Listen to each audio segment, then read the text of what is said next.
내 길을 더 잘하시는 저희보다 더 나으신 하나님을 특창으로 또 이 예배를 시작하게 됨에 감동이 있습니다. 여러분, 우리 석현준 재림청년의 특창을 매번 이렇게 영상으로 보니까 직접 좀 특창을 듣고 싶으지는 않으신가요? 5월 10일 날 여호수 요양병원에 가면 네, 오셔서 또 이 팀들과 함께 와서 뮤지컬 갈라쇼들 이렇게 합니다. 그래서 저희들 함께 가서 식사도 하고 또 전에 우리 김영국 장로님 사무실도 방문을 해서 기도도 해드리고 차도 하고 또 뮤지컬 갈라쇼도 듣고 오면은 어, 또 하나의 큰 이벤트는 아니지만 저희 교인들이 찬양으로 또 뮤지컬로 그때는 아마 찬양곡은 아닐 거예요. 여러 뮤지컬 음악들로 또 이렇게 함께 하는 것도 좋지 않을까라는 생각을 잠깐 이렇게 해봤습니다. 그 이벤트에 대한 안내는 교회 카톡방에 제가 이전에 안내를 했습니다. 저는 못 갈지도 모르는데 어쨌든 안내했습니다. 네, 하면 좋겠습니다. 오늘을 제가 3월, 4월 동안 귀에 딱지가 생기도록 안식학교 전에 광고를 했었고 3, 4월 동안 신청해 주신 여러분들 가정 한 가정 한 가정 방문하여 대신방을 마쳤습니다. 네, 대신방을 신청하지 않으신 몇 가정들은 이제 5월부터는 제가 불쑥불쑥 신방하여 예기치 않게 오는 재림처럼 모두 조금 맞춰보도록 하겠습니다. 지금까지는 신청해 주신 분들 하실 거고요. 앞으로는 제 독단적으로 필요에 의해서 좀 방문하도록 하겠습니다. 교회가 아닌 가정에서 또 삶의 현장에서 제가 느낀 것은 한 두 가지로 좀 줄일 수 있었습니다. 무엇이냐면 이 가정이 평안해야 우리 교회가 행복하겠구나. 두 번째로는 성도님의 마음이 일터에서도 안정돼야 사역도 기쁘게 할 수 있겠구나. 제가 이 두 가지를 너무 당연한 말 같지만 그냥 하나의 문장이 아니라 제가 피부치로 느꼈던 한 각 가정의 두 달의 요약입니다.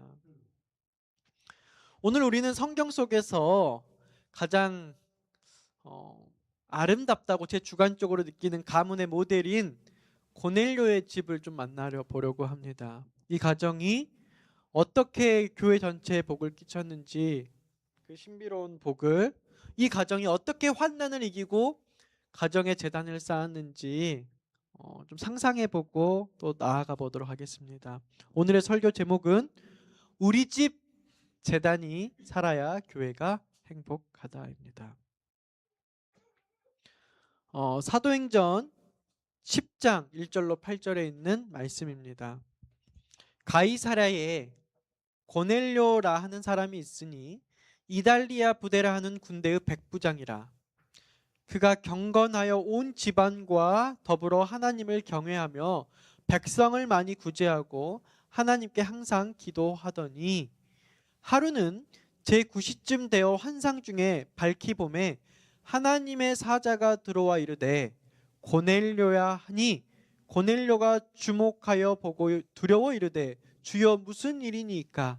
천사가 이르되 내 기도와 구제가 하나님 앞에 상달되어 기억하신 바 되었으니 내가 지금 사람들을 요바로 보내어 베드로라 하는 시몬을 청하라.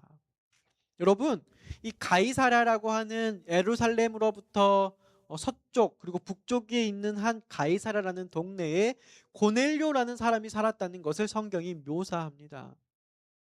근데 이 고넬료라는 사람이 구제하기를 좋아하는, 남을 돕기를 좋아하는 사람이었고 그가 기도하는 사람이었어요. 그래서 제9시쯤 돼요. 성경에서의 일은 9 플러스 뒤에 뭘 붙이면 되냐면 몇을 붙이면 되죠, 장로님? 6을 붙이면 돼요. 그러니까 오후 3시쯤 이 고넬료가 하나님께 기도하는데 환상을 본 거예요. 하나님께서 고넬료에게 말씀하시길 사람을 요바로 보내서 베드로라 하는 사람을 청하라라고 하는 것입니다. 그는 무두장이 시몬의 집에 유숙하니 그 집은 해변에 있다 하더라. 마침 말하던 천사가 떠나매 고넬료가 집안 하인 둘과 부하 가운데 경건한 사람 하나를 불러 이 천사를 만났던 환상을 다 이루고 요바로 믿을 만하고 경건한 종과 하인을 보냈습니다. 사도행전 132페이지에 보면은 좀 설명을 해요. 사람들을 요바에 보내어 시몬을 청하라. 이와 같이 하나님께서는 복음 사업과 당신의 조직된 교회에 대해 관심을 가지고 계신 증거를 주셨다. 고넬료에게 십자가의 이야기를 하는 것은 천사가 할 사명이 아니었다. 백부장 자신처럼 인간적인 약점이 있고 유혹을 받기 쉬운 한 사람이 그에게 십자가에 못 박히고 부활하신 구주에 관해서 말해 주어야 하였다. 그러니까 천사가 왔으면 직접 전할 진리를 전하면 되는데 이 천사가 뭐라 했냐면 너 저기 요바로 가면은 어떤 해변가에 어떤 집에 가면은 너를 유숙하게 해줄 어떤 베드로라는 사람이 있을 건데 그 사람을 요청하라는 거예요. 근데 그게 하나님께서 천사를 통해서 할 일이 아니라 우리와 똑같은 인간의 성정을 가진 사람들로 예수를 전하고자 하는 하나님의 특별한 목적이 있었다는 것입니다. 하나님께서 왜 이 땅에 인간의 몸으로 성육신해서 우리에게 오셨죠?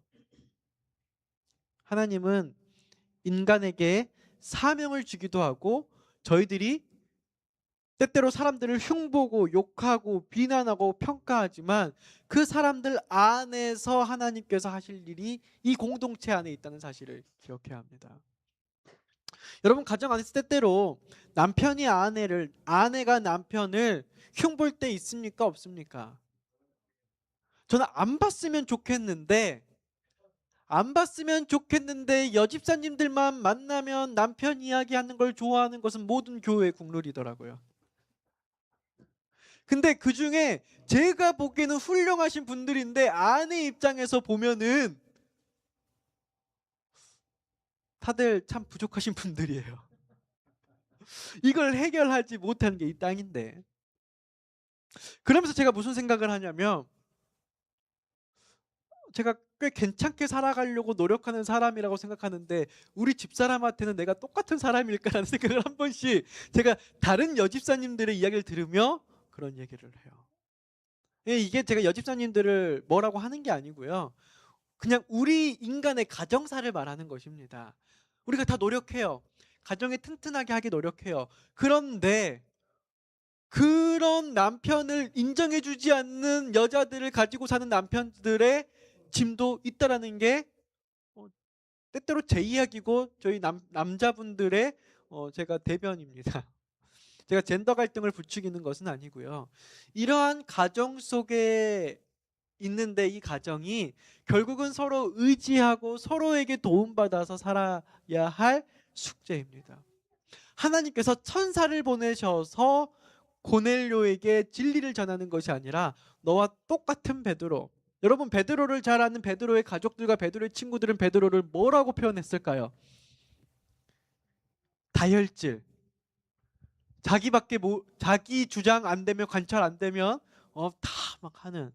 그리고 때때로 본인이 하나님의 큰 제자인 것처럼 하지만 하나님을 배신하고 거짓말하고 약한. 네가 말하는 거에 비해서 너의 행동은 따라가지 못하는 언행 불일치. 그럴 수 있을까요? 다 우리 그런 사람들입니다. 제가 이단에서 설교하고 있지만 저 역시도 부족한 인간의 성정을 가진 사람들임을 제가 고백하지 아니할 수 없습니다. 그런데 그런 베드로를 부르라고 고넬료에게 천사가 말했어요. 좀 이해할 수 없어요. 그냥 쉽게 단번에 한 번에 하나님의 진리를 죄 없는 천사가 했으면 얼마나 좋았을까. 1절 2절을 좀 더 자세히 보면은 고넬료라 하는 사람을 묘사하는데 그는 이달리아 부대라고 하는 부대의 군대의 백부장이었습니다. 100명의 군사를 간접적인 것 없이 직접 통치할 수 있는 로마의 고위급 관료였어요. 당신은 전쟁으로 나라의 모든 안위를, 그리고 그걸 차지했던 군부 시대였기 때문에요. 군인들의 지위는 오늘날 우리 한국의 군대 이상으로 막강합니다. 그는 부자였고요. 많이 배운 사람이었고, 그리고 백부장이었습니다. 그런데 그가 로마 시민이었어요. 그러니까 유대인들의 입장에서 보면 이방인이었어요. 그런데 그가 경건하여 온 집과 더불어 하나님을 경외했어요. 그리고 백성들을 많이 구제했어요. 그리고 하나님께 항상 기도하는 사람이었어요. 여러분, 고넬료는 어떤 사람입니까? 한번 상상해 보세요. 고넬료는 어떤 사람이에요? 우리 순천 참빛교회 제7일 안식일 예수 재림교 순천 참빛교회 입장에서 보면은요, 저는 모태신앙의 저희 친가 외가 다 신앙하는 사람들의 태어날 때부터 모이면 아침에 예배드리고, 결혼식으로 모여도 예배를 드리고, 장례식으로 모여도 예배를 드리고, 추모 예배를 해도 예배를 드리고, 명절 때도 예배를 드리고, 늘 하나님께 예배하는 집에서 태어난 사람이에요. 그리고 무엇을 먹고 무엇을 안 먹는지 그냥 공부하지 않아도, 저희 교회 장로님들만 몇 분이고 목회자들 몇 분이다 보니까요, 교회에서 어떻게 하면 평신도들이 좋아하고 어떻게 하면 평신도들이 실망하는지를 배우지 않아도 그냥 산채로 그냥 제 평생을 보낸 사람이에요. 어떻게 보면은 우리 재림교회가 유대교라고 따지면 바리새 지파에 태어난 사람이라고 해도 될 것 같습니다. 그런데 이 교회에 아무 가정이 재림교회에 태어나지 않았어요. 그냥 이방인의 가정이에요. 그런데 하나님을 알고 기도하고 남에게 돈을 쓰고 내가 봉사하면서 그리스도인으로 살게 하려 자처하는 사람인데, 이방인으로 태어나다 보니까 할례 받지 않았어요. 음식물을 가리지 못해요. 이 아구찜이 먹어도 되는 것인지 안 먹으면 되는 것인지 모른다는 거예요. 그러니까 똑같이 교회 가서 어딜 가서 먹는데, 나는 별 생각 없이 장어초밥을 먹는데 옆에서 평생 사는 사람은 그게 신기한 거예요. 신기하다 보니까 우리가 같은 교인인가? 이질감을 드러내는 거예요. 그럴 수 있어요, 없어요? 근데 하나님께서 보시기에는 이 사람도 기도하고 하나님의 사람이고 하나님의 백성이었던, 고넬료가 약간 그랬던 사람인 것 같아요. 정말 하나님 앞에, 신앙 앞에 경건하고 하나님이 경건하다고 표현한 사람인데, 유대인들이 보기에는 그럼에도 불구하고 약간 선민의식 있는 유대인들이 봤을 때는 약간, 너는 네가 아무리 그래봤자 너는 우리를 따라올 수 없는 이방인이야. 왜? 할례 받지 않았잖아. 너가 아무리 구제하고 너가 아무리 기도하고 아무리 신앙한다 하지만 너는 우리랑 결이 달라. 우리는 할례 받은 사람들이야. 너 음식물 구별하는 거 힘들지? 나는 태어날 때부터 음식물 구별하는 집에서 태어났는데 뭐가 힘들겠어요. 근데 음식은 문화거든요. 이거 쉽게 못 바꿉니다. 중간에 들어와서 쉽게 바꿀 수 없는 게 음식이에요. 고넬료를 이렇게 이제 저희가 조금 똑같은 신앙인인데 경건하다 그러니까 막 그냥 우리 최고 목사님처럼 우리 장로님처럼 경건한 게 아니라는 걸 제가 설명하고 싶은 거예요. 분명 신앙이 썩 하나님 보시 경건했지만 그는 이방인이었어요. 그는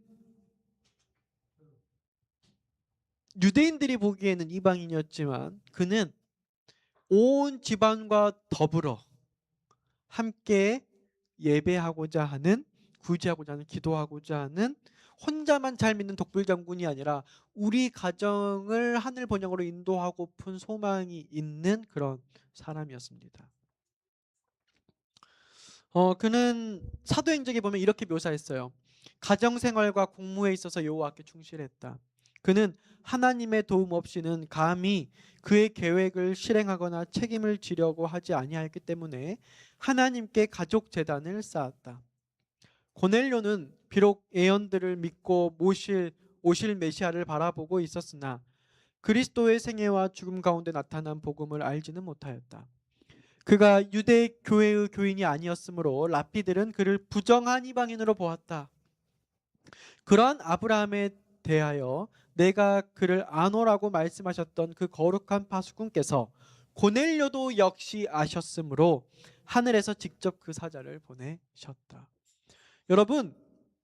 여러분들이 가정에서 만약 혼자 신앙하시는 분들이 있을 수 있어요.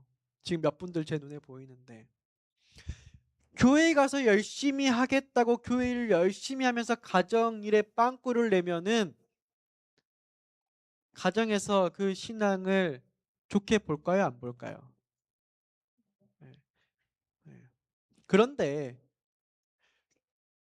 가정에서 내가 예배 재단을 쌓기 노력하고, 즉 예배를 드리자고 강요하는 게 아니라 내가 오늘 아침에 일어나서 내 죄를 회개하고, 예배는 내 죄를 해결하는 거예요. 옛날 성소시대 때 많은 백성들을 양을 데리고 와서 한 것은 하나님께 예배를 드렸어 라고 내 자신을 공언하는 게 아니라 내 잘못을 이 양에게 전가해서 죄를 해결하는 거였어요. 내가 매일 가정에서 내 자녀들에게, 내 아내들에게 내 죄를 회개하고 내 부족함을 내가 양서를 구하고, 내가 이 가정을 위해서 하나님께서 주시는 이 내 자아 성찰을 통해서 내가 가정을 위해서 뭔가를 하려고 할 때에 같이 신앙하지 아니한 내 가정이 그것을 반대할까요, 반대하지 않을까요? 반대 안 합니다. 여러분, 우리가 교회 가서 하나님께 굉장히 많은 공헌을 한다고 생각하는 것을 내 가정은 인정하지 못할지 모르겠지만, 내 가정에서 쌓는 재단을 나는 너랑 종교가 다르니까 하지 마라고 하는 가정은 대부분 없는 게 제가 느꼈던 부분입니다. 나는 당신이 나를 위해서 기도하는 거 싫어 라고 하는 아내가 없다는 거예요. 내가 믿는 하나님께 내가 당신을 위해서 여보 기도할게. 당신의 건강을 위해서, 오늘 당신의 정서적인 부분을 위해서, 당신의 사업을 위해서, 그리고 당신 좀 더불어 내가 당신과 함께 신앙할 수 있도록 함께 기도해도 괜찮아? 라고 물을 때, 우리 아침 예배 내가 이거 하루에 5분만 나에게 투자해 줄 수 있어? 아침에 일어나서 혹은 자기 전에, 그리고 점심시간 내가 보내는 카톡 괜찮아? 반대할 가정 제가 없다라고 확신합니다. 여러분, 5월 가정의 달입니다. 믿거나 안 믿거나는, 그러니까 믿는 가정을과 함께 살아가거나 믿지 않는 가정을 함께 살아가거나, 이 가정의 예배가 이 공무에서 충실했던 고넬료가 가정에서도 충실했던 것처럼 가정생활에 부족하다라고 비춰지는 목사가 설교해서 죄송하지만 저 역시도 좀 더 충실하려고 노력할 건데요. 같이 그런 가정을 이끌어가는 순천참빛 교인들이 되었으면 좋겠습니다. 여러분, 저희들이 시냇물을 건널 때요, 징검다리 하나가 빠져 있으면 건너기 힘듭니까, 안 힘듭니까? 네, 힘들어요. 벚꽃 폈을 때 저희가 동천에 가서 저희 아이들을 데리고 그냥 길도 있지만 일부러 징검다리를 건너는데, 징검다리를 건너는데 징검다리 하나가 이 아이들 건너기에 너무 멀어요. 여러분, 가정도 마찬가지입니다. 아버지는 저만치 있는데 자녀들은 여기 있어요. 아버지는 뭐 지금 아침 예배 드리자고 막 하고 있는데 자녀들은 이러고 있어요. 아내는 어떻게 해서든 기도하려고, 기도 생활을 하려고 시간을 굽혀서 기도하고 있는데 남편은 TV만 켜놓고 있어요. 이러면 가정의 신앙의 징검다리가 끊긴 것과 같겠죠. 고넬료는 모든 가족의 손을 잡고 함께 하나님 앞에 섰습니다. 가정이 평안하려면 신앙의 온도도 같아야 합니다, 여러분. 여기는 추운데 여기는 뜨거우면은 이게 되지가 않습니다. 대신방 때 제가 본 가장 안타까운 모습은 가족 간의 영적 불일치였습니다. 이 영적 불일치라는 말은 누구는 신앙을 하는데 누구는 신앙하지 않아, 이것도 있어요, 분명. 그런데 같은 신앙을 함에도 불구하고 기독교적 세계관이 너무 달라서 갈등하고 있는 이런 부분들은 별로 좋아 보이진 않았습니다. 물론 그게 막 터져서 문제가 생긴 거는 안 하지만 이런 것들을 조금씩 일치해가는 5월달이 되었으면 좋겠습니다. 그렇다면 가정에 영적 질서가 생기고 세상의 거센 풍랑도 이겨낼 가정의 힘이 생길 것이라 확신합니다. 네, 사도행전 10장 9절로 16절에 보면은 이제 베드로가 또 환상을 꿔요. 이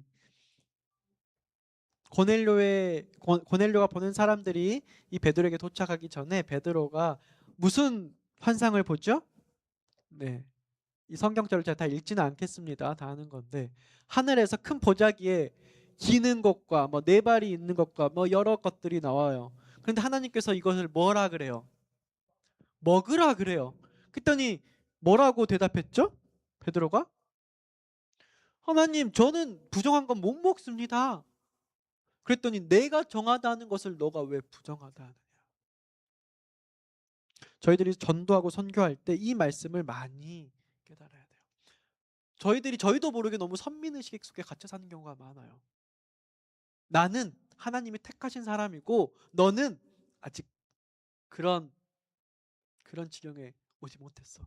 그런데 하나님께서 말씀하시길 너 왜 내가 정하다는 것을 너가 부정하다 하느냐. 이전 교회에서 목회했을 때 정말 열심히 하는데 구도자들이 제가 1년에 침례를 뭐 8명 이렇게 줬거든요. 그리고 구도자들이 더 많이 왔어요. 근데 그 중에 대부분이 누구였는지 알아요?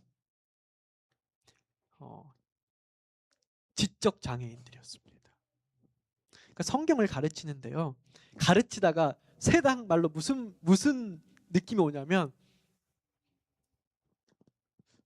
뭐라고 표현해 이게 단에서 쓰기는 좋은 말은 아닌 것 같은데 세상 말로 현타가 와요. 내가 가르치는 게 제대로 알아듣기나 성경 공부를 안 하고 침례 줄 수는 없고 하는데 이 지적 장애가 있다 보니까 성인이든 학생이든 이걸 도대체 알아듣는 건지 이게 답답해 죽겠는 거예요. 제가 최근에 우리 성경이야 성경 공부를 하는데요. 너무 행복해요. 여러분 제가 보니까 성경이가 여러분들보다 교양이 요즘 더 뛰어나다는 걸 제가 많이 느껴요. 그래서 이 말 하면은 2개, 3개를 알아들어요. 그래서 그렇게 공부를 하면 되게 서로 즐거운데 막 오래 끌 필요도 없이 이렇게 말하면 알아듣고 바로 궁금하면 그 다음 거 설명 이렇게 가는데 데리고 오면 올수록 교인들의 표정이 이걸 우리 교회가 어떻게 감당하나 좋다고는 하는데 이 표정이 보여요. 그래서 막 고민이 있는데 하나님께서 너 왜 내가 정하다 하는 것을 너가 부정하게 인식하느냐. 제가 그러면서 마음이 밝아지면서 너무나도 행복하게 그들을 영혼들로 이끌었는데요, 여러분. 많다면 많고 적다면 적지만 제가 직접 침례 주지 못했지만 이렇게 침례 결심을 하고 공부를 했던 정말 수많은 대학생 때부터 저도 전도회를 많이 다녔던 수많은 사람들 중에 지금까지 정기적으로 연락 오면서 제 안부를 위하고 제 목회를 응원해 주는 친구들은 지적 장애인 친구들밖에 없어요, 사실은. 네.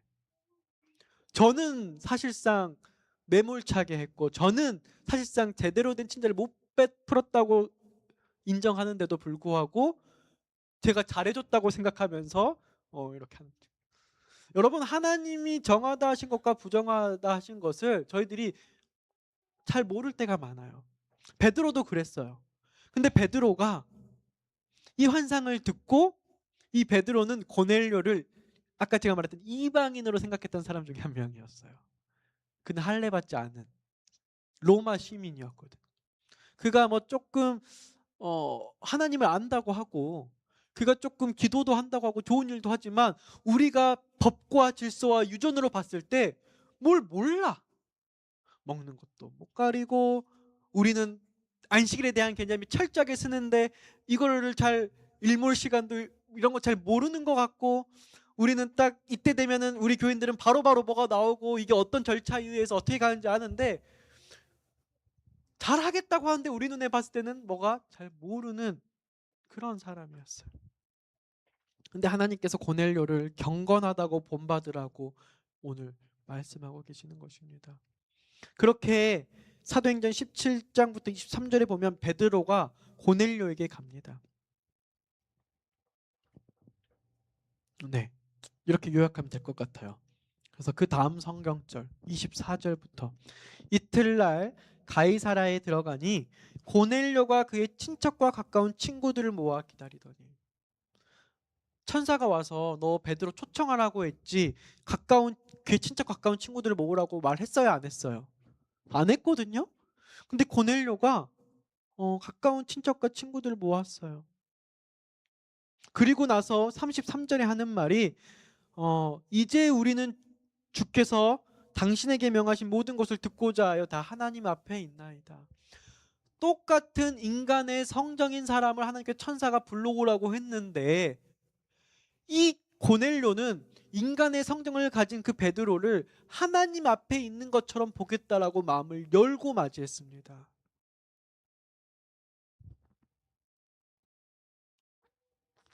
여러분, 가정 사역이 무너지면은요, 여러분 우리 다음 주에 야외 예배 합니다. 그쵸? 제가 오전에 누구누구 꼭 오라고 이렇게 연락하라고 몇 분들 찝어주셨어요. 제가 조용천 집사님과 김영국 장로님 그냥 눈에 보여서 찍어준 건데요. 이 말은 여기 계신 모든 분들이 그분들이 정말 편한 마음으로 거기에 올 수 있도록 관심 가져달라고 하는 요청이에요. 근데 이게 그 가정 관계가 혹은 친구 관계가 무너져 있으면 그게 됩니까? 안 됩니까? 안 돼요. 고넬료는 베드로라는 사역자를 초청하기 전에 이미 자기 집을 하나의 작은 교회로 만들어 놓았습니다. 만약 고넬료의 가정이 매일 싸우고 불행하고 오늘 티격태격했고 오늘 단순히 하나의 문제로 네가 맞냐 내가 맞냐 하고 했다면 고넬료는 베드로가 오늘 그날 친구들을 부를 수 없었습니다. 여러분 이 한 나무를 보면서 제가 교회의 사역을 묘사하고 싶은데요. 나무의 꽃은 교회 사역입니다. 그러면 뿌리는 가정의 사역입니다. 뿌리가 마른 나무가 결코 아름다운 꽃을 필 수 없습니다. 뿌리가 썩어가는데 꽃만 화려하게 장식하는 것은 즉 조목입니다. 조목. 좋아. 무슨 말이냐면 겉으로는 괜찮은 것 같지만 가정 사역이 죽고 가정에 그리스도가 함께 계시지 못하면은요 아무리 부흥 강사고 훌륭하신 목사님이어도요 집안이 무너지면은 그냥 그렇게 무너집니다. 훌륭한 장로님이고 교회에 정말 어떤 헌신을 해서 교인들의 귀감이 될지 모르지만 가정이 무너지면은 그게 일주일, 이주일까지는 어떻게 조화인 척하지만 사람들이 한 달, 두 달 지나면 그게 조화인 줄 알아버립니다.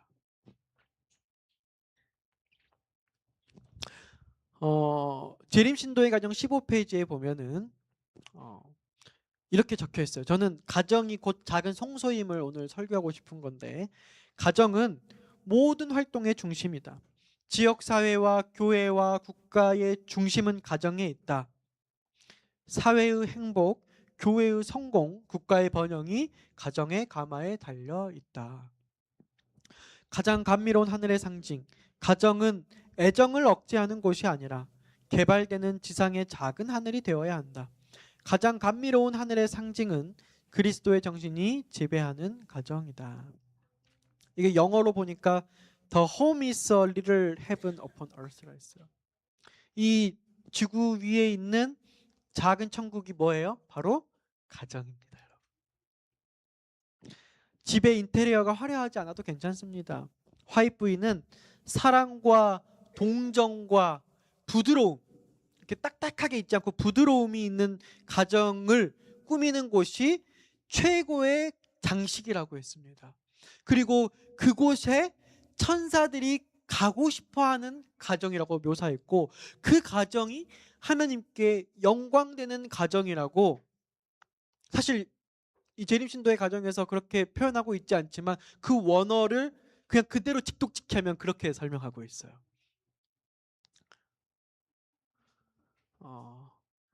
대신방 때 제가 방문했던 성도님들의 가정마다 천사가 머물기를 좋아하는 가정이 되었으면 좋겠습니다. love to visit. 내가 정말 천사들이 이 가정에는 내가 스킵, 유월하지 아니하고 내가 방문하고 싶은 그런 가정. 하나님께 영광이 되는 그런 가정. 그래서 이 가정들이 하늘 가는 길에 대한 표상이 되어 하늘을 표상하는 작은 천국들이 여러분들의 가정마다 세워지기를 간절히 소망합니다.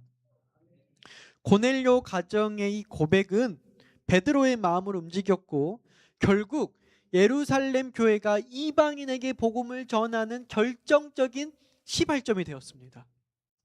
한 가정의 안정된 영성이 교회의 역사를 바꾼 것입니다.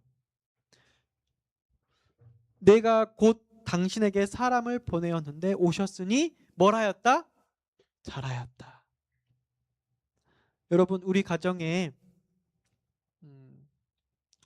목사님, 장로님들 많이 초청하시는 여러분이 되었으면 좋겠습니다. 제가 대신방을 하면서 느낀 게 뭐냐면 내가 우리 교인들을 잘못 평가라고 하긴 그렇고 판단이라고 하긴 그렇고 내가 잘못 알고 있었구나.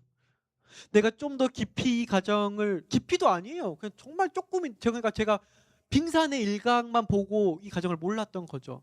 그냥 한 번의 방문으로 내가 몰랐던 것들이 이렇게 많았구나. 내가 아는 것보다 이 가정은 하나님에게 정말 간절하고 나름대로의 신앙의 투쟁이 있고 내가 생각하는 것보다 진지하고 목적을 가지고 신앙하는 그런 가정이었구나.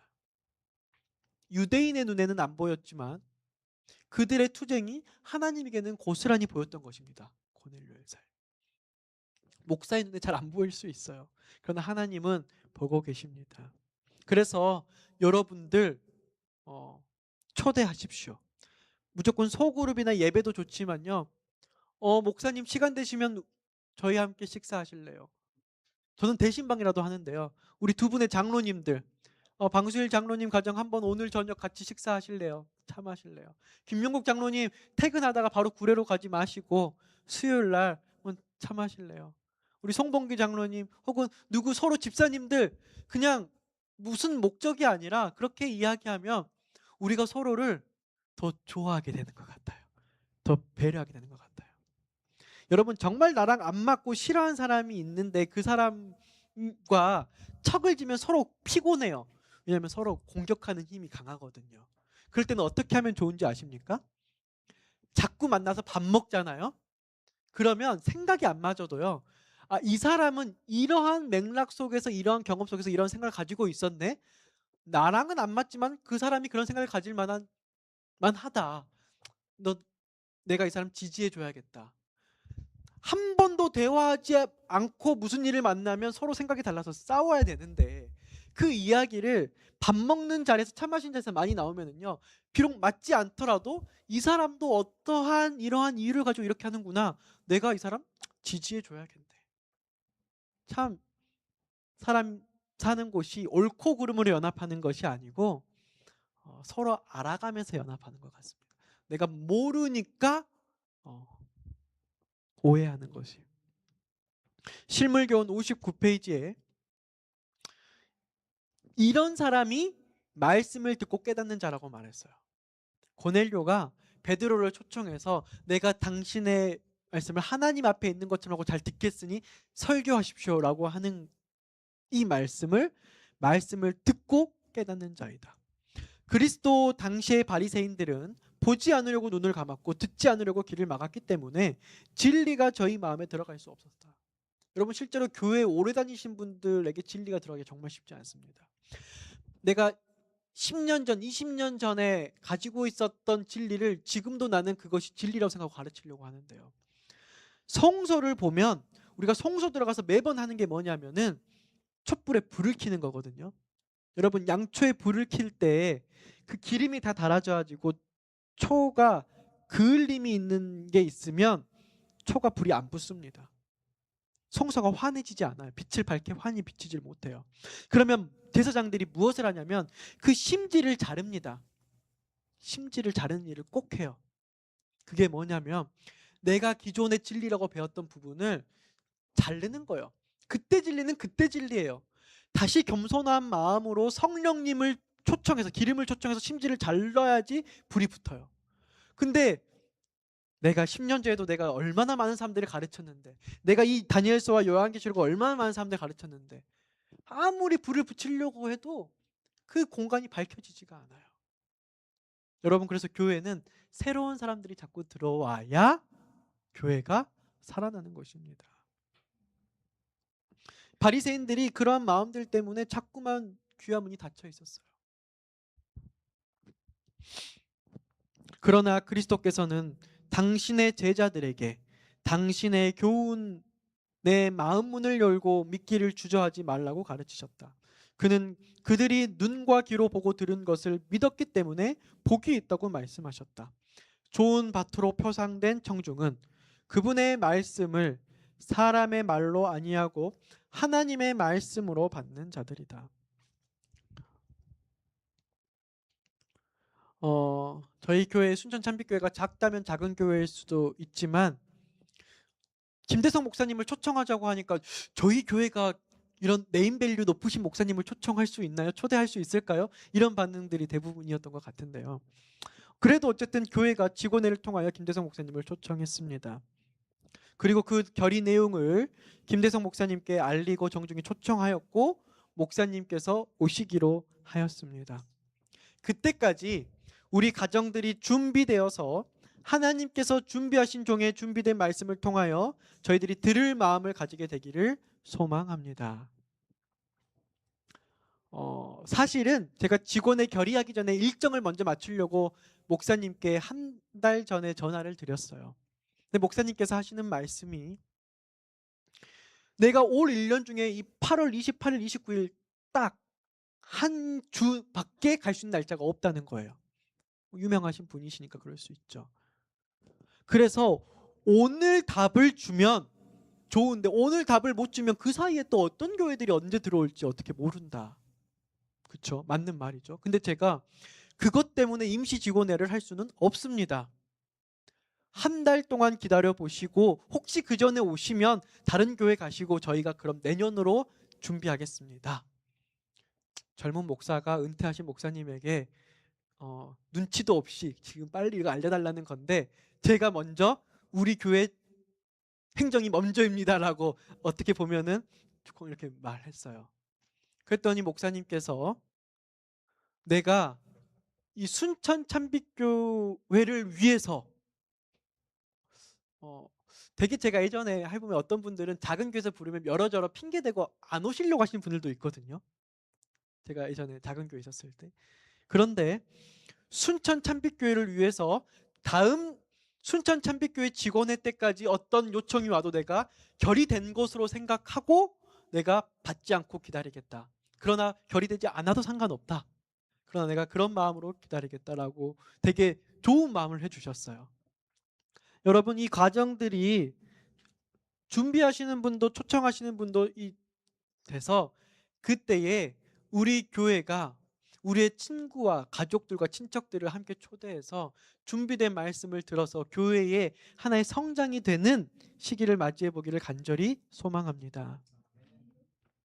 여러분, 최근 뉴스를 보면은 이런 기사들이 막 올라와요. 고립 은둔 청년 54만 명, 10명 중 7명은 함께 살며 외톨이 생활.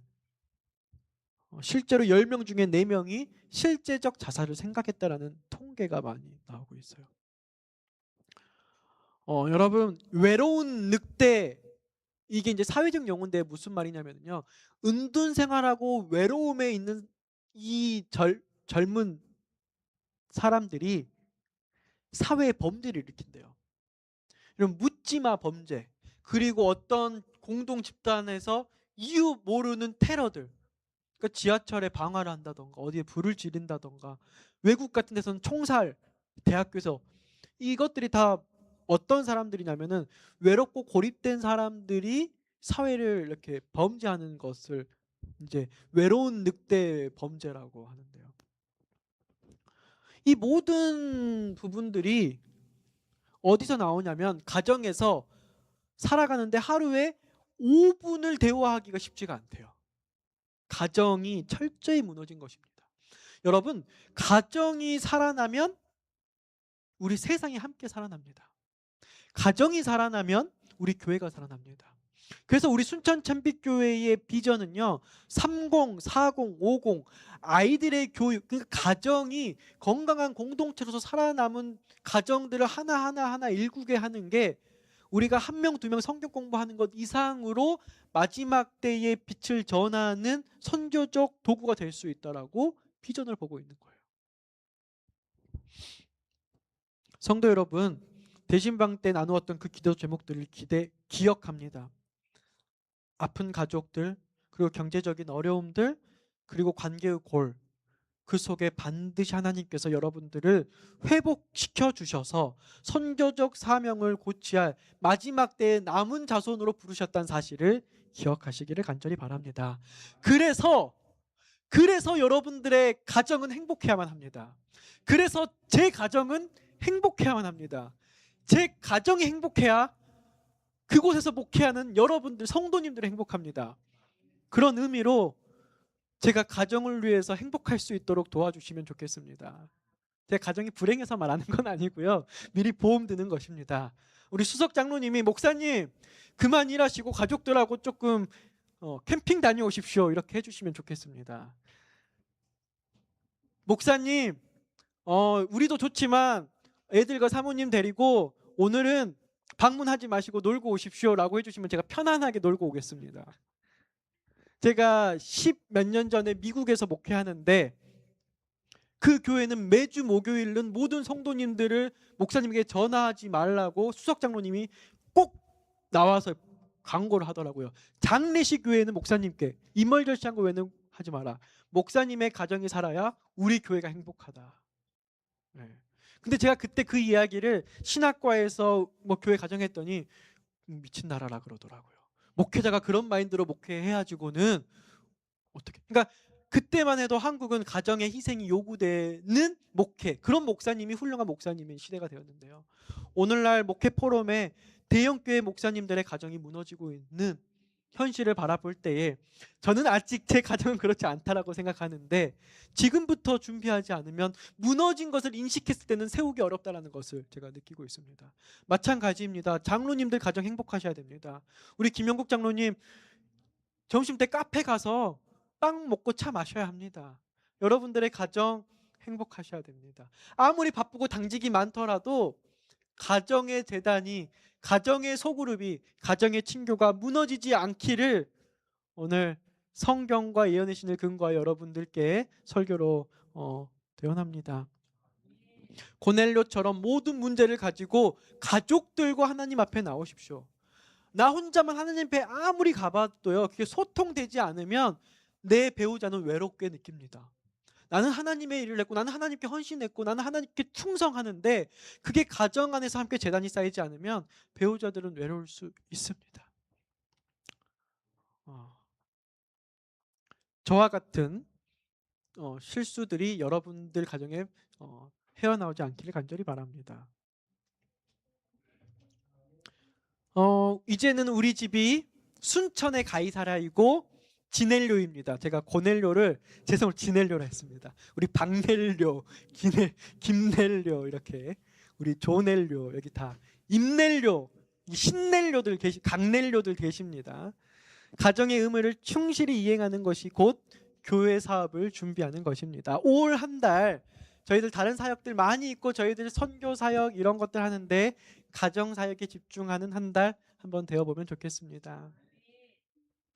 우리 패스파인더가 어린이 사역 같지만 실제로 가정 사역입니다. 여러분, 남편을 그리스도처럼 대하고 아내를 교회처럼 사랑하며 자녀를 주의 교양으로 양육하는 순천 참빛교회가 되었으면 좋겠습니다. 여러분들의 가정이 평안해야 제가 전하는 말씀도 여러분의 귀에 들릴 것이며 여러분들의 가정이 행복해야 우리 교회 문을 열고 들어오는 이웃들이 나도 저 가정처럼 되고 싶다 라고 느끼며 복음을 받아들일 것입니다. 제가 매주 화요일 날 늦음에도 불구하고 지난 화요일 날 저희 집사람이 제주도로 수련회를 갔어요. 근데 청년들이 모여요. 제가 애들 둘을 저희 집사람도 없이 애들 만나고 들어오면은 9시 10시 되어서 씻기고 재우고 다음날 아침 깨서 학교를 가면 내가 애들에게 화를 안 낼 수 있을까? 그렇게 생각이 들었어요. 그럼에도 불구하고 제가 애들을 데리고 밖에 나갔어요. 그때 우리 이해나 지사를 우연히 만났는데, 애들과 함께 있을 때 고민됐어요. 핑계 댈 수 있어요. 오늘 사모님이 없으니까 내가 오늘 쉴게, 너희들끼리 해라 할 수 있었어요. 그리고 아니면은 할 수 있었어요. 근데 저희가 평소에도 집사람이 있어도 집사람은 집에 있고 나 혼자 갔다 올게 할 수 있어요. 왜냐하면 연령대가 다르니까.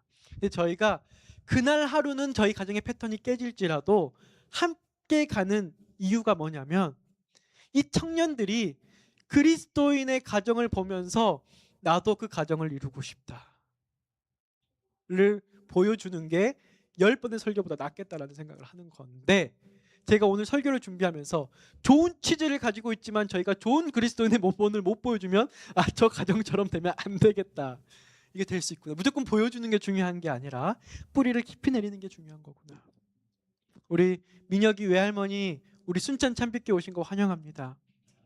제가 지난주 몇 요일이었나요? 우리 민혁이 생일 핑계로 맛있는 게 먹고 싶어서 집사람이 제주도 가서 없어서 혼자 점심을 먹어야 돼서 불러서 맛있는 밥을 먹고 얘기를 하는데, 민혁이의 꿈이 빨리 결혼해서 안정된 기반으로 아이를 키워 사는 거라고 합니다. 전 너무 기뻤어요. 요즘 그렇게 말하는 청년들이 없어요. 정말로요. 혼자 살 거예요. 정말 우리 재림교인 청년들도 그렇게 말합니다. 그래서 캐나다에서 사니까 뭔가 달라도 다르다.